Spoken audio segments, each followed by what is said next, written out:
I know you have contemporary sports romances, and then this Yeah. is your Ship of Dreams is your first historical romance. So what about Mhm. the transition or the addition of historical romance? Does it feel different for you than writing contemporary? A little bit. I had to do a lot more research, especially as far as Titanic went, because there's a lot of information out there and I wanted to be sure I was getting things right.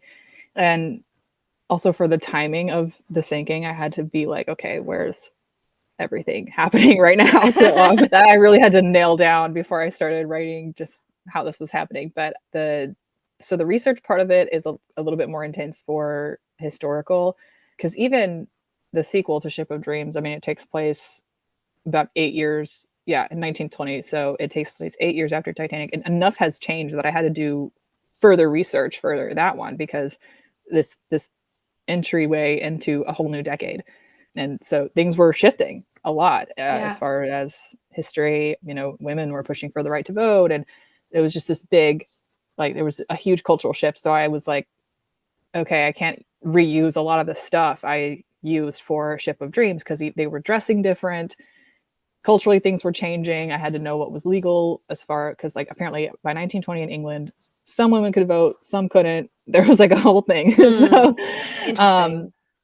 yeah, so there were things that I had to still look up. So the research is very intense for historical romance, especially I think in eras that aren't as common in the historical romance genre. Like there's so much out there about Regency England because so many people write Regency England as far as historical romance goes. And even then it's not the most accurate. I understand and readers understand this isn't a documentary. This is for entertainment. So, but as Right. so contemporary, just it's in the world we exist in, and so it's kind of like that fan fiction thing. I don't have to establish a whole lot. Like I can tell you, like my contemporary series, it takes place in London, so I can tell people it's London, and they know it's modern day London.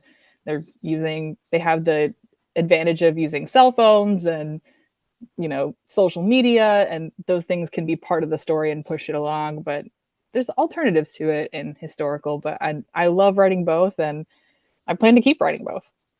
Yeah. Yeah. So do you have different, I know you mentioned you have Band of Brothers that you're interested in adapting, but are there Mm-hmm. specific historical eras that really like speak to you that you're hoping to dig into? Yeah, the big one is the 1940s and the Second World War. Very eager to get to those and adapting those because that's another era that I think is underrepresented in historical romance.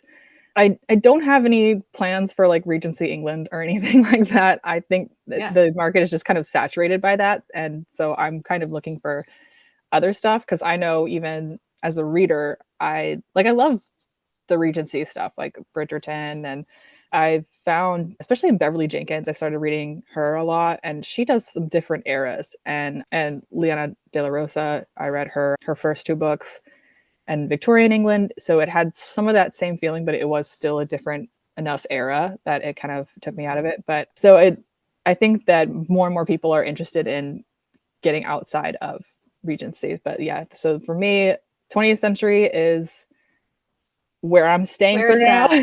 Yeah. So I there's so much that just is unexplored in the genre from there. So I am super excited to keep going with that.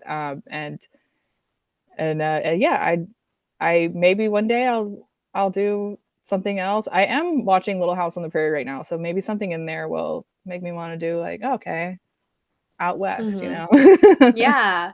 No, I love that. The very first Little House on the Prairie book I ever read was the last one, which is These Happy Golden Years, and it's when Mm. she falls in love and gets married. And I was Aw. like, that was great. And then when I went back to read the rest of them, I was like, but where's the romance? But Yeah, anyway. right. But I think that she got married like pretty late, like almost Edwardian period, but America. So Yeah. similar, you probably already have research.